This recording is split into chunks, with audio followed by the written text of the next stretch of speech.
কোরআনের বিধান কিন্তু একটা স্বয়ংসম্পূর্ণ একটা বিধান। সেইখানে যদি কোনো কিছু এরকম হয় যে এটার সাথে এটার একটুখানি এদিক ওদিক হচ্ছে, তখন কিন্তু রাষ্ট্রের প্রধান ব্যক্তির উপর একটা ন্যস্ত হয়। আমার নেতা জনাব তারেক রহমান সাহেব উনি বলেছেন যে রাষ্ট্র কোনো ধর্মের জন্য একান্ত না, সব ধর্মের জন্য রাষ্ট্র ওপেন। সে রাষ্ট্রের জায়গায়, ধর্ম ধর্মের জায়গায়।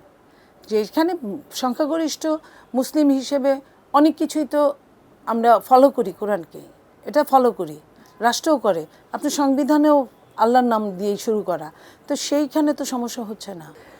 দেখেন, যদি সংবিধানে যদি সেটা অবর্তমান থাকে এবং দেশের যদি চরমভাবে প্রয়োজন থাকে, আমাকে আগে দেখতে হবে সংবিধানে সেটা না থাকার জন্য। যেমন ধরুন কোরআনের বিধান কিন্তু একটা স্বয়ংসম্পূর্ণ একটা বিধান। সেইখানে যদি কোনো কিছু এরকম হয় যে এটার সাথে এটার একটুখানি এদিক ওদিক হচ্ছে, তখন কিন্তু রাষ্ট্রের প্রধান ব্যক্তির উপর একটা ন্যস্ত হয়। লাইক আপনার চাঁদ দেখাটাই।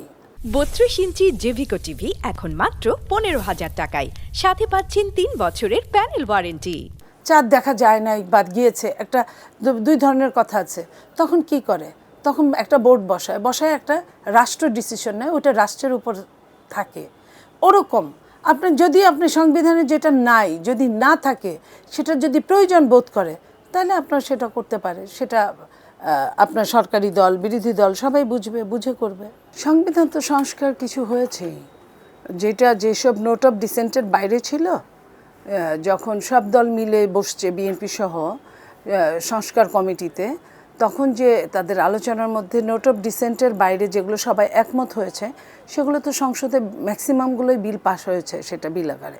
তো সেটা তো নিয়ে কোনো সমস্যা এখন না। যেটা নিয়ে সমস্যা সেটা গণভোট নিয়ে। জুলাই সনদ তারা গণভোটটাকেই বুঝাতে চাচ্ছে।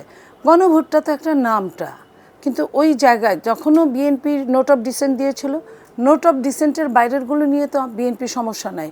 কয়েকটা আছে, সেটা বলেছে যে আগামীতে আপনার আরও চুলচেরা আলোচনা করে তারপর একটা ডিসিশন নেওয়া হবে।